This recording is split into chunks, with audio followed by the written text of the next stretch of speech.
Hello students, आज हम लोग जनरल ऑर्गेनिक केमिस्ट्री के लेक्चर 13 में stability of free radical, stability of कार्बेनाइन और एसिडिक नेचर पर डिस्कस करेंगे।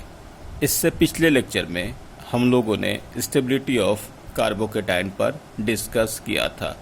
तो सबसे पहले लेक्चर की शुरुआत कुछ और कार्बोकेटाइन की स्टेबिलिटी से करते हैं। तो हम लोग यहाँ कुछ एग्जाम्पल देखते हैं। जो सबसे पहला एग्जाम्पल आपके पास ये है, F और NO2। ठीक है, F और NO2 इनमें हम लोग ने पिछले क्लास में डिस्कस किया था कि F कार्बोकेटाइन के पास है और ये जो है कार्बोकेटाइन से दूर है, यानी कि सेकंड नंबर पर। और NO2 का माइनस आई भी जो है, यानी इसका माइनस आई ज़्यादा है। ऑल्दो ये दोनों माइनस आई हैं, मतलब माइनस आई NO2 फ्लोरीन के माइनस आई से कहीं ज़्यादा है। लेकिन जब मैंने पिछले क्लास में आपको बताया था कि अगर कोई रेफरेंस पॉइंट, यानी कोई भी रेफरेंस पॉइंट, मतलब anion, cation, radical, acidic nature कुछ भी देखना हो, तो उस केस में यहाँ पर कोई कमज़ोर ग्रुप भी अगर रेफरेंस पॉइंट के पास होगा, नज़दीक होगा, तो उसकी जो होगी इंडक्टिव, यानी कि उसकी जो पावर होगी वो इनके पावर से कहीं ज़्यादा होगी। तो मैंने जैसे कहा था पिछले क्लास में कि distance dominates over inductive effect, यानी कि डिस्टेंस की वजह से जो कमज़ोर माइनस आई वाला जो केमिकल है वो इनके रेस्पेक्ट में जो मजबूत माइनस आई है उससे भी स्ट्रांग हो जाता है, यानी डिस्टेंस की वजह से। तो उस हिसाब से तो ये वाले केमिकल जो हैं पास में है, तो ये कार्बोकेटाइन को ज़्यादा डीस्टेबलाइज करेंगे, क्योंकि आपको पता है कि माइनस आई कार्बोकेटाइन को डीस्टेबलाइज करता है और प्लस आई कार्बोकेटाइन को स्टेबलाइज करता है। तो यहाँ आपके पास इनका इफेक्ट ज़्यादा लगेगा, यानी ये ज़्यादा अनस्टेबल होगा और ये कम होगा। इसलिए इस केस में हम लोग B को A से ज़्यादा स्टेबल बता देंगे। यहाँ पर तो हम लोग ने देख ही लिया, दोनों सेम डिस्टेंस पर है। इस बार दोनों माइनस है। जब दोनों माइनस है तो इसमें तो कोई दिक्कत नहीं, इसकी माइनस आई इसकी माइनस आई से ज़्यादा है, क्योंकि ये सेम डिस्टेंस पर है। तो इस बार हम लोग कह सकते हैं कि ये ज़्यादा डीस्टेबलाइज करेगा, ये कम करेगा, तो इसलिए A ग्रेटर देन B। अब इसके बाद नेक्स्ट एग्जाम्पल अगर हम लोग देखें तो इसमें देखिएगा फ्लोरीन और Cl। अब इस दोनों में माइनस आई किसका ज़्यादा है? तो आपको मालूम है कि माइनस आई के केस में आपके पास ऑर्डर क्या है, F, Cl, Br और I, ये होता है ना। F सबसे ज़्यादा, फिर Cl, फिर Br, फिर I। अब इस क्वेश्चन में अगर हम लोग देखें तो माइनस आई के अकॉर्डिंग इसकी ज़्यादा है, लेकिन अगर आप देखें कि सेम डिस्टेंस पर इधर Cl है और इधर F है, लेकिन Cl 2 है और इधर F 1 है। अब यहाँ पर क्या लॉजिक लगाओगे? तो एक बात और समझिएगा, जैसा मैंने इस एग्जाम्पल में कहा था कि अगर कोई वीक ही माइनस आई हो, अगर वो पास में है तो वो स्ट्रॉन्ग बन जाता है। उसी तरीके से अगर कोई वीक माइनस आई भी होगा, अगर वो ज़्यादा होगा तो वो दूसरे माइनस आई जो स्ट्रॉन्गर है उसके रिस्पेक्ट में इसका इफेक्ट ज़्यादा होगा। फिर से सुनिएगा, अगर कोई केमिकल जैसे यहाँ पर माइनस आई का ऑर्डर F का Cl से ज़्यादा है, अगर दोनों एक एक होते तो जाहिर सी बात है कि इसी का होता, लेकिन यहाँ पर 2 हैं। तो अगर एक से ज़्यादा माइनस आई वाले ग्रुप सेम डिस्टेंस पर लगे हुए होंगे तो वहाँ पर उनका इफेक्ट यानी उसका इलेक्ट्रॉन विड्रॉइंग नेचर ज़्यादा होगा जिसका नंबर ज़्यादा है। तो आपके पास एक ऑप्शन है कि आप यहाँ पर एक चीज़ और समझ लीजिए कि वीक मल्टी ग्रुप यानी कि ये weak multi group shows more inductive power than single stronger group. फिर से सुनिए मैंने क्या कहा, वीक मल्टी ग्रुप यानी ये shows more inductive power than single stronger group. तो वीक मल्टी ग्रुप यानी कि एक से ज्यादा, अगर मल्टी ग्रुप मतलब एक से ज्यादा ग्रुप लगे हुए होंगे तो उसका जो इंडक्टिव पावर है वो इनके रिस्पेक्ट में ज्यादा होगा। यानी ये जो कार्बोकैटायन है ये माइनस आई है तो इनको तो डिस्टेबलाइज करेगा ही। तो इन दोनों में बताओ किसका ज्यादा होगा, ये ज्यादा डिस्टेबलाइज कर रहा है, ये कम कर रहा है। तो इस केस में आप यहाँ पर कह सकते हो कि A it is more stable than B. ये हो गया आपके पास ए का ऑप्शन। अब इन दोनों में दोनों सेम डिस्टेंस पर है तो इनके लिए तो कोई टेंशन ही नहीं है। NO2 का जो माइनस आई है, माइनस आई NO2 ग्रेटर देन CN। तो माइनस आई क्या करता है, तो कार्बोकैटायन को डिस्टेबलाइज करता है यानी अनस्टेबल बनाता है। तो ये ज़्यादा अनस्टेबल बनाएगा, ये कम बनाएगा, इसलिए यहाँ पर हम लोग कह सकते हैं D ग्रेटर देन C। तो ये हो गया आपके पास D जो होगा C से ज़्यादा हो जाएगा। ठीक है, D ग्रेटर देन C ये हो गया। अब D C से ज़्यादा हो गया। अब एक और बात, अगर हम आपसे पूछें कि इनको चारों को एक साथ अरेंज करो तो क्या होगा, तो आप देखिएगा ये दोनों की माइनस आई पावर इन दोनों से कहीं ज़्यादा होगी क्योंकि ये दोनों पास में हैं। तो उस केस में सबसे ज़्यादा माइनस आई पावर किसका होगा, इसका होगा, यानी सबसे ज़्यादा अनस्टेबल ये, फिर उसके बाद ये, और इन दोनों में तो आपने देख ही लिया इस तरीके से। तो यानी कि इसका पूरा ऑर्डर क्या बन जाएगा, डी हो जाएगा एक, डी के बाद सी, और उसके बाद कौन सा हो जाएगा, तो आपने कहा ए, और उसके बाद B, D C A B. तो ये देख लिया आपने कैसे मैंने किया कि डिस्टेंस का फर्क पड़ता, जबकि देखिए दोनों कहीं ज़्यादा इनसे स्ट्रॉन्गर हैं, लेकिन आपने इनको इनका माइनस आई पीछे रखा, यानी ये माइनस आई ज़्यादा नहीं लिया। अगर ये माइनस आई ज़्यादा लेते ना तो ये ज़्यादा अनस्टेबल बनाता कार्बोकैटायन को, ऐसा नहीं हुआ। अनस्टेबल ये लोग बना रहे हैं क्योंकि ये ज़्यादा पास में है। तो ये आपको क्लियर हो जाना चाहिए कि इस केस में सबसे ज़्यादा अनस्टेबल ये बना रहा है, उसके बाद ये बना रहे हैं, उसके बाद ये बना रहे हैं, और सबसे कम ये बना रहे हैं, ये सबसे कम ये बना रहे हैं, उसके बाद ये सबसे कम ये। ठीक है, ये हो गया। नेक्स्ट में अब आते हैं इन दोनों में। आप अगर देखें, ये देखिए O का क्या इफेक्ट होगा, तो O तो माइनस आई होता है यानी कि इलेक्ट्रोनिगेटिव एटम है, यहाँ पर माइनस आई दूर है और यहाँ माइनस आई नज़दीक है। तो माइनस आई हमेशा कार्बोकैटायन को अनस्टेबल बनाता है, तो जितना दूर माइनस आई होगा उतना ज़्यादा कार्बोकैटायन स्टेबल होगा, और जितना पास होगा उतना ज़्यादा उसको अनस्टेबल बनाएगा। इस हिसाब से 11 के लिए हम लोग यहाँ पर A ग्रेटर देन B ले लेंगे। 11 के लिए हम क्या करेंगे, A ग्रेटर देन B। अब यहाँ इन दोनों में बताओ C और D में, तो आपके लिए फिर से देख लो, ये थोड़ा दूर है और ये पास में है।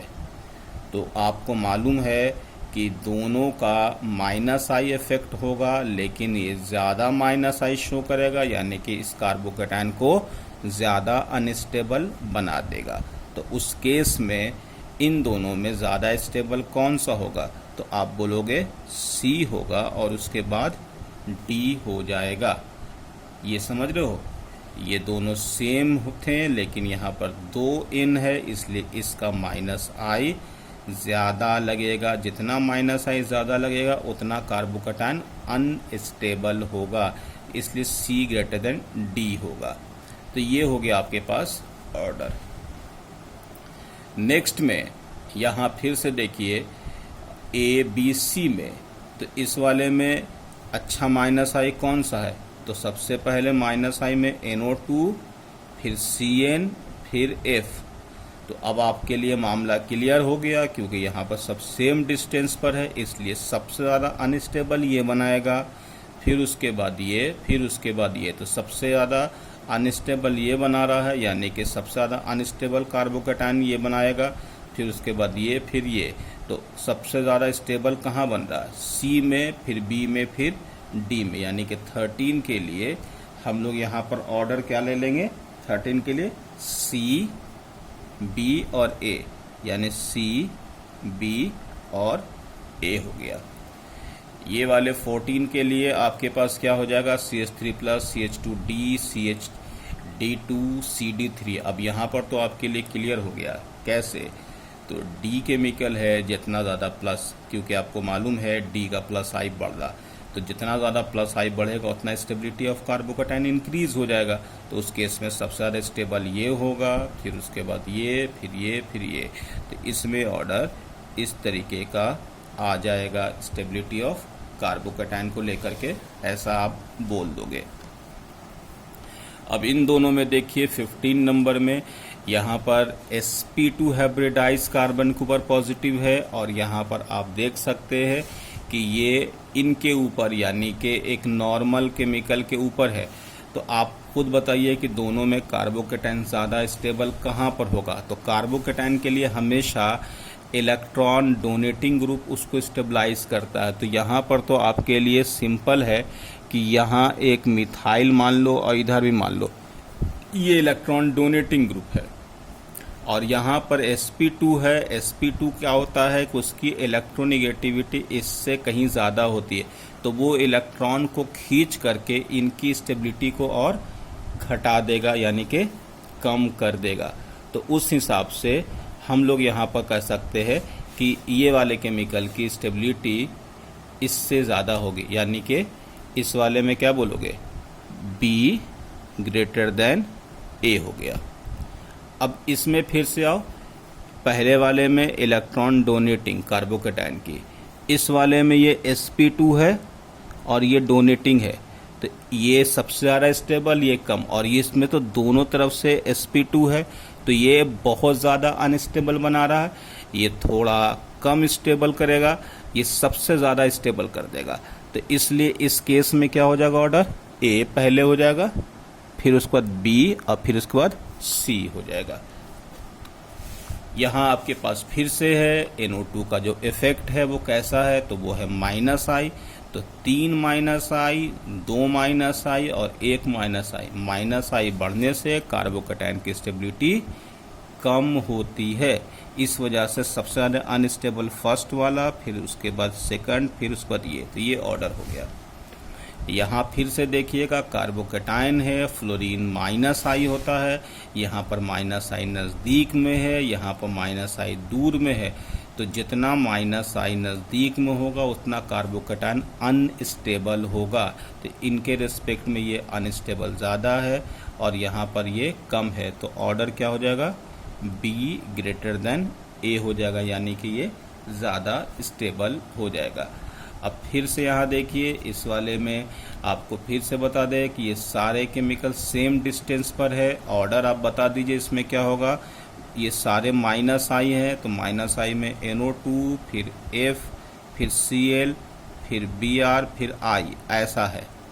तो सबसे ज़्यादा माइनस आई इसका, यानी सबसे ज़्यादा अनस्टेबल इसका, उसके बाद इसका माइनस ही, यानी ये दूसरे नंबर पर, ये उसके बाद फिर ये, यानी सबसे ज़्यादा स्टेबल कौन होगा, C होगा, फिर B होगा, फिर A होगा, फिर D होगा, यानी कि ऐसा ऑर्डर होगा C, B, A और D। ये भी सिंपल है। यहाँ पर CT3 है, यानी यहाँ पर प्लस आई ज़्यादा है, इनके रिस्पेक्ट में इस वाले में प्लस आई कम है, यहाँ पर और कम है, तो प्लस आई कार्बोकैटायन की स्टेबिलिटी को बढ़ाता है, तो ये वाला ज़्यादा स्टेबल होगा और ये कम हो जाएगा। अब यहाँ NO2 I और CN, फिर से आपको मालूम है कि NO2 जो है इसका माइनस आई ज़्यादा होगा, उसके बाद CN का माइनस आई, उसके बाद हैलोजन का, यहाँ पर I दिया हुआ है तो I के हिसाब से चलते हैं। तो सबसे ज़्यादा अनस्टेबल ये बनाएगा, उसके बाद ये बनाएगा, उसके बाद ये बनाएगा, यानी कि अनस्टेबल के मामले में सबसे ज़्यादा ये है, जितना ज़्यादा माइनस आई होगा उतना ज़्यादा कार्बोकैटायन की स्टेबिलिटी कम होगी। तो उस केस में सबसे ज़्यादा स्टेबल किसको लोगे? B हो जाएगा, उसके बाद C हो जाएगा और उसके बाद A हो जाएगा। तो ये हो गया कार्बोकैटायन की स्टेबिलिटी। अब यहाँ पर स्टेबिलिटी ऑफ फ्री रेडिकल देख रहे, तो ये फ्री रेडिकल आपके पास ये है। जैसा कि आपको मालूम है कि फ्री रेडिकल का मतलब है 2, 4, 6 और एक 7। कार्बन के पास इलेक्ट्रॉन जो है 7 है, यानी ये भी ऑक्टेट से कम है, तो इसको भी इलेक्ट्रॉन डेफिशिएंट कहा जाएगा। जब ये इलेक्ट्रॉन डेफिशिएंट है तो ये भी कार्बोकैटायन जैसा अनस्टेबल हुआ। तो जब ये अनस्टेबल है तो आपको मालूम है कि हम लोग के पास 2 तरीके का ग्रुप है जो किसी भी कार्बोकैटायन को या रेडिकल को या इलेक्ट्रॉन डेफिशिएंट स्पीशीज को स्टेबलाइज करता। कौन सा 2? एक तो प्लस आई है जो इलेक्ट्रॉन डोनेटिंग ग्रुप होता है, जो इलेक्ट्रॉन दे करके उनके डेफिशिएंसी को दूर करता है, और दूसरा एक ग्रुप है जिसको माइनस आई कहते हैं, वो डेफिशिएंसी जो पहले से मौजूद है उसको और डेफिशिएंट बना देता है, यानी कि वो कार्बोकैटायन और फ्री रेडिकल की स्टेबिलिटी को कम करता है। तो जो इफेक्ट हम लोग ने कार्बोकैटायन के स्टेबिलिटी में पढ़ा है वो सारा इफेक्ट रिपीट होगा रेडिकल में भी। इसलिए हम लोग यहाँ पर सेम केस देखेंगे। यहाँ देखिए लिखा हो in presence of plus I group, यानी electron donating group stability of free radical increases. ये कैसा था? ये कार्बोकैटायन में भी यही लाइन मैंने रिपीट किया था। और यहाँ भी देखिएगा इन presence of minus I group stability of free radical decreases, यानी माइनस आई के वजह से फ्री रेडिकल की स्टेबिलिटी क्या होगी? वो कम हो जाएगी। तो उस केस में माइनस आई कार्बोकैटायन की स्टेबिलिटी को भी कम करता है और फ्री रेडिकल की भी स्टेबिलिटी को कम करता है। तो ये दोनों एक जैसा है। उसी में पहला एग्जाम्पल है रेडिकल है, तो आपको मालूम है ये इलेक्ट्रॉन डोनेटिंग ग्रुप है, यहाँ पर इलेक्ट्रॉन डोनेटिंग ग्रुप 2 है, यहाँ पर इलेक्ट्रॉन ग्रुपिंग ए है और ये मिथाइल है।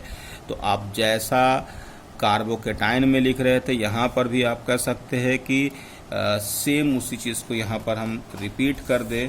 तो रिपीट करने में आप यहाँ पर कह सकते हैं कि 3 degree carbocation, 2 degree carbocation,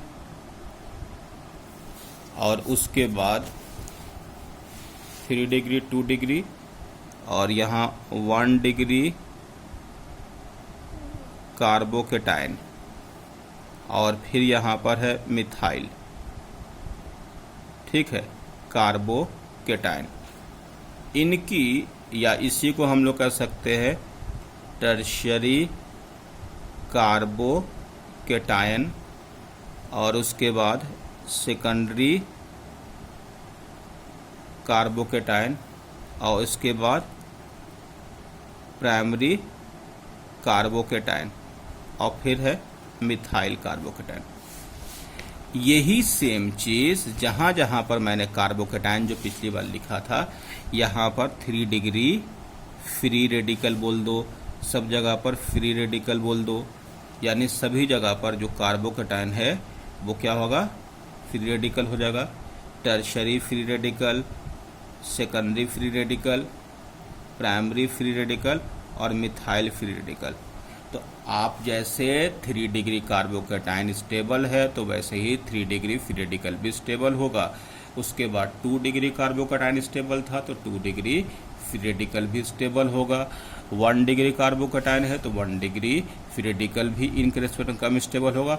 1 degree methyl carbocation जो है सबसे ज़्यादा अनस्टेबल है, तो फ्री रेडिकल कार्बोकैटायन जो है मिथाइल जो है फ्री रेडिकल भी अनस्टेबल होगा। जिस तरीके से मिथाइल कार्बोकैटायन अनस्टेबल है, उसी तरीके से टर्शरी कार्बोकैटायन सबसे ज़्यादा स्टेबल, तो फ्री रेडिकल जो है टर्शरी वाला वो सबसे ज़्यादा स्टेबल होगा। सेकेंडरी कार्बोकैटायन कम स्टेबल, तो सेकेंडरी फ्री रेडिकल भी उससे कम स्टेबल। उसी तरीके से प्राइमरी कार्बोकैटायन सबसे कम इनके रिस्पेक्ट में, यानी सेकेंडरी से कम का स्टेबल, तो यहाँ पर फ्री रेडिकल भी कम होगा। उसके बाद मिथाइल कार्बोकैटायन, और यहाँ पर हम लोग ने फ्री रेडिकल कार्बोकैटायन। तो ये वही चीज़ है जो हम लोग ने पहले देखा था, एक बार आपको फिर से रिपीट कर दिया ताकि आपको ध्यान रहे। तो यहाँ पर देखिए ये 3 डिग्री है क्योंकि ये 3 कार्बन से अटैच है, ये 2 डिग्री है 2 कार्बन से अटैच है, यहाँ 1 कार्बन से अटैच है, ये 1 डिग्री है और ये मिथाइल है। स्टेबिलिटी ऑर्डर आपके पास ऐसा ही हो जाएगा, ये ऐसा हो गया। फिर यहाँ पर बताओ क्या है कि ये देखो ये 2 तरफ से अटैच है, तो ये वाला कौन सा हो गया 2 डिग्री हो गया, ये वाला 1 2 3 से है, ये 3 डिग्री हो गया, ये 1 डिग्री हो गया। तो इसमें बताओ स्टेबिलिटी का ऑर्डर क्या होगा, सबसे ज़्यादा स्टेबल होगा 3 डिग्री, यानी कि 3 ले लो, इसके बाद 2 ले लो 2 डिग्री, इसके बाद 1 डिग्री, यानी कि क्या हो जाएगा ऑर्डर बी, और उसके बाद ए, और ये सी हो गया। तो ये स्टेबिलिटी ऑफ फ्री रेडिकल। अब स्टेबिलिटी ऑफ कार्बेनाइन। स्टेबिलिटी ऑफ कार्बेनाइन से पहले कार्बेनाइन का स्ट्रक्चर देख लो। इस वाले स्ट्रक्चर में 1 2 3 बॉन्ड और प्लस यहाँ पर लोन पेयर है, यानी कि कार्बन के पास 5 इलेक्ट्रॉन हो गया, इनके ऑक्टेट भी पूरे हैं और ये इलेक्ट्रॉन रिच है। तो इलेक्ट्रॉन रिच है, तो इस केस में आपको समझना होगा कि इस इलेक्ट्रॉन रिच के लिए किस तरीके से जो प्लस आई और माइनस आई इसमें जोड़ने पर इनकी स्टेबिलिटी मैटर करेगी, क्योंकि इसमें ऑलरेडी इलेक्ट्रॉन जो है ये रिच स्पीशीज है, तो इलेक्ट्रॉन डोनेट करने वाले लगाओगे तो उसकी स्टेबिलिटी पहले से और कम हो जाएगी, क्योंकि इसकी चार्ज डेंसिटी और बढ़ जाएगी। यहाँ ध्यान रखिएगा कि माइनस आई, यानी कि माइनस आई जब लगाओगे तो माइनस आई क्या करेगा, जो इनके ऊपर जो चार्ज है उसको घटा देगा, कम करेगा। जैसा कि आपको मालूम है चार्ज के कम करने से स्टेबिलिटी बढ़ती है। तो यहाँ हम लोग के पास इनको आप इस ऑर्डर में एक बार देख लें। इन presence of plus I group, जो इलेक्ट्रॉन डोनेटिंग ग्रुप है, स्टेबिलिटी ऑफ कार्बेनाइन डिक्रीजेस। सही बात है ना, पहले ऑलरेडी माइनस चार्ज है और आप इलेक्ट्रॉन दे रहे हो तो और ज़्यादा उसकी माइनस चार्ज यानी कि चार्ज बढ़ेगा तो स्टेबिलिटी कम होगा, इसलिए प्लस आई कार्बेनाइन में लगा तो स्टेबिलिटी कम होगा। इन presence of minus I group stability of कार्बेनाइन जो है इंक्रीज, तो यहाँ पर माइनस आई की वजह से कार्बेनाइन की स्टेबिलिटी बढ़ जाएगी। तो हम लोग यहाँ पर कुछ एग्जाम्पल देखते हैं, उससे आपको थोड़ा क्लियर होगा। ये देखिए, ये है आपके पास टर्शरी, तो ये आपके पास टर्शरी है, तो ये इलेक्ट्रॉन डेंसिटी बढ़ा रहा, तो बताओ क्या होगा, माइनस चार्ज आज बढ़ेगा तो स्टेबिलिटी और घटेगी।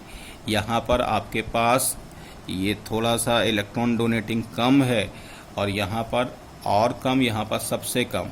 तो जहाँ पर आपको चार्ज कम दिख रहा है वो ज़्यादा स्टेबल होगा। तो इस केस में आप यहाँ पर ऑर्डर इस तरीके का दिखाएंगे, यानी कि इसमें दिखाइएगा कि 3 डिग्री कार्बेनाइन अनस्टेबल है, 2 डिग्री थोड़ा स्टेबल, 1 डिग्री और ज़्यादा स्टेबल, और मिथाइल कार्बेनाइन सबसे ज़्यादा स्टेबल होगा। तो ये आपके पास ऑर्डर यहाँ पर होगा। सेम केस में उसी को मैंने रिपीट किया है। ये आपके पास यहाँ पर 1 डिग्री है, ये वाला यहाँ पर क्या हो गया, ये 2 डिग्री है, यहाँ पर 3 डिग्री है, तो स्टेबिलिटी बताओ क्या हो जाएगा, सबसे ज़्यादा हो जाएगा यहाँ पर ए वाला, फिर उसके बाद बी और फिर सी, इस तरीके से हो जाएगा। यहाँ पर भी वही देख लीजिए, ये 1 डिग्री है, ये 2 डिग्री है, 3 डिग्री है, तो ऑर्डर फिर से ए बी और सी हो जाएगा। अब इस वाले केस में बताओ, ये इलेक्ट्रोनिगेटिव एटम है, ये भी इलेक्ट्रोनिगेटिव एटम है, ये भी इलेक्ट्रोनिगेटिव है, ये भी है। तो सबसे पहले तो आप देखिए कि कार्बेनाइन की स्टेबिलिटी के लिए माइनस आई बढ़ने से कार्बेनाइन की स्टेबिलिटी बढ़ेगी। तो माइनस आई में ऑक्सीजन और नाइट्रोजन है, तो यहाँ पर हम लोग इलेक्ट्रोनेगेटिविटी देखेंगे। O और N में माइनस आई का ऑर्डर ऐसे हो जाएगा, यानी O ज़्यादा स्टेबलाइज करेगा, N कम करेगा। तो चलो ठीक है। अब इस वाले O में तो ये पीछे है यानी दूर है, अब ये वाला जो है नज़दीक है। अब आपके पास और ये वाला A और C दूर है। अब ये वाला जो है ये भी उसी पोजीशन पर जिस पोजीशन पर ये है, लेकिन यहाँ पर 2 है। तो मैंने कहा था ना कि जब 2 आ जाएगा तो उस वाले में जो इंडक्टिव का जो एक्चुअल फॉर्म है वो काम नहीं करेगा, डिस्टेंस डोमिनेट्स ओवर माइनस आई यानी इंडक्टिव। तो सबसे ज़्यादा स्टेबलाइज कौन करेगा, तो यहाँ पर आपके लिए डी करेगा, ठीक है ना।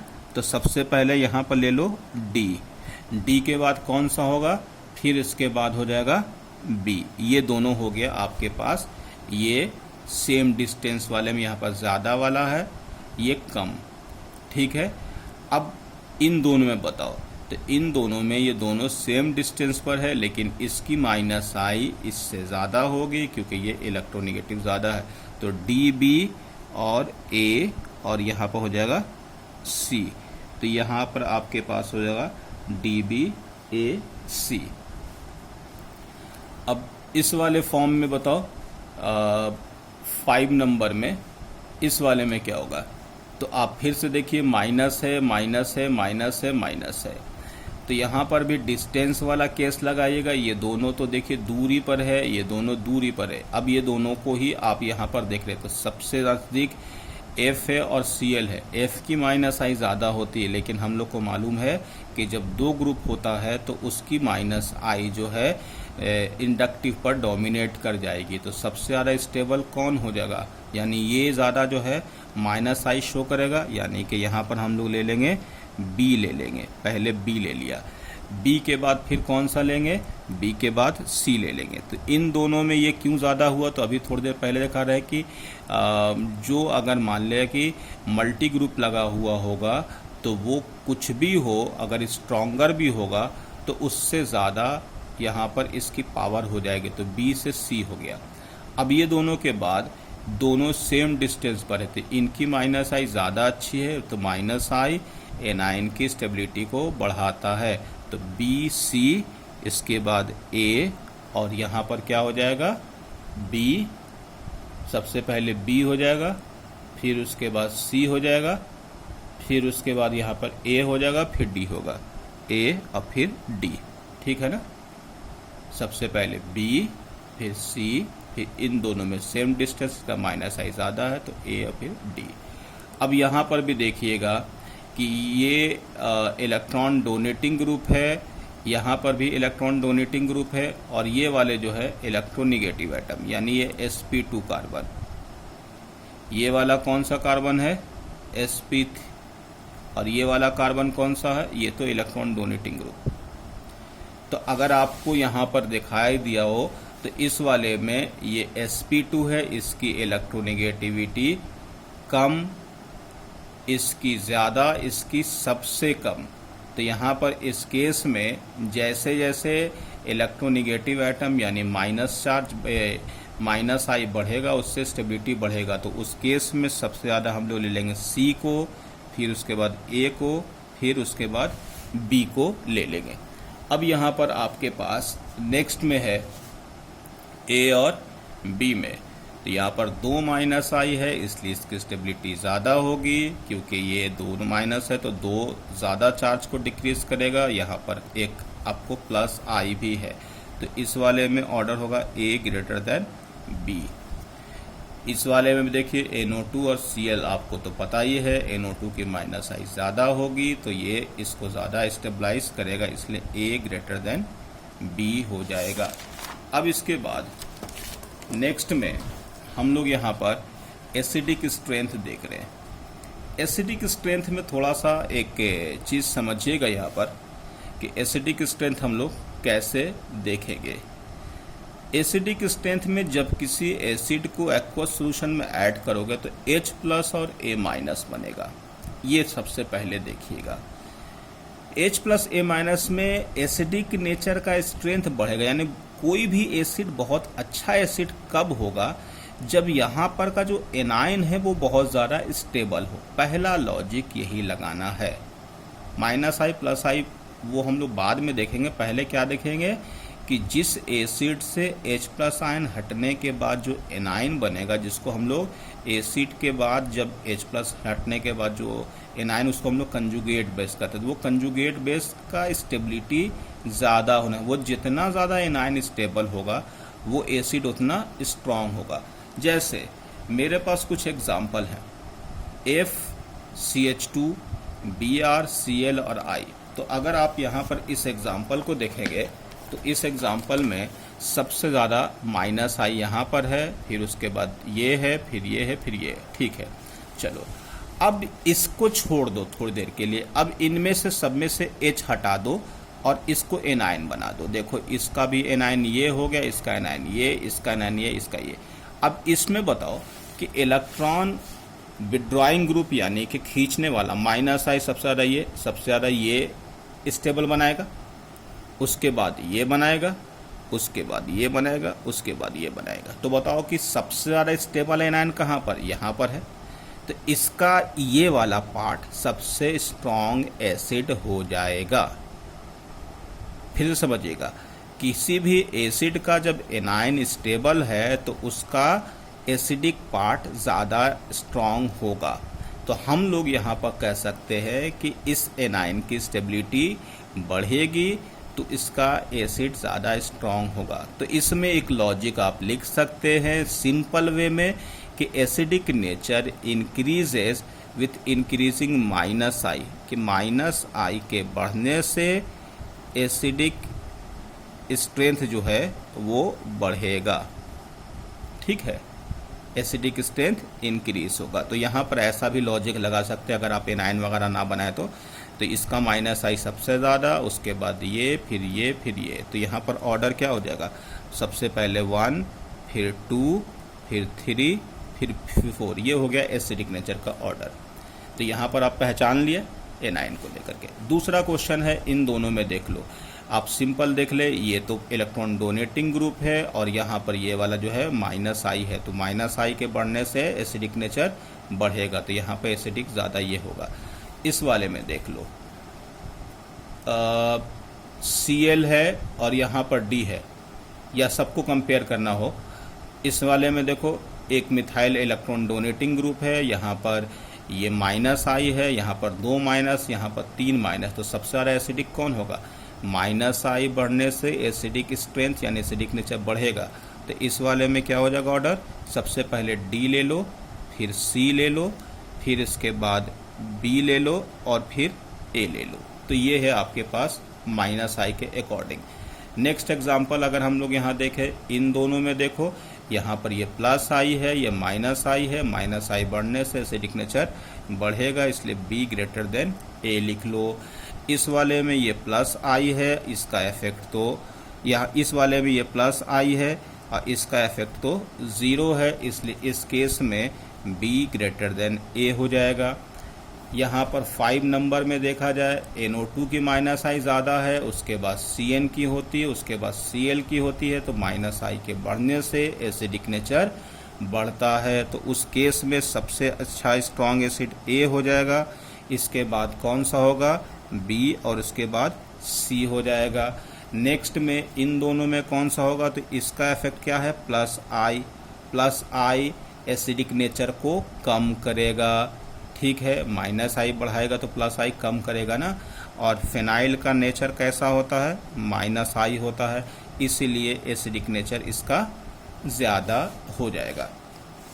तो अभी के लेक्चर में हम लोग इतना ही देखेंगे।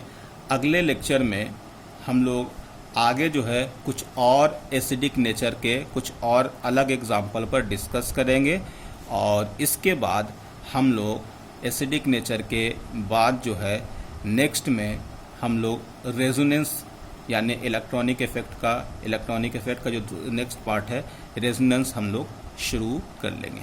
ठीक है, ओके, थैंक यू।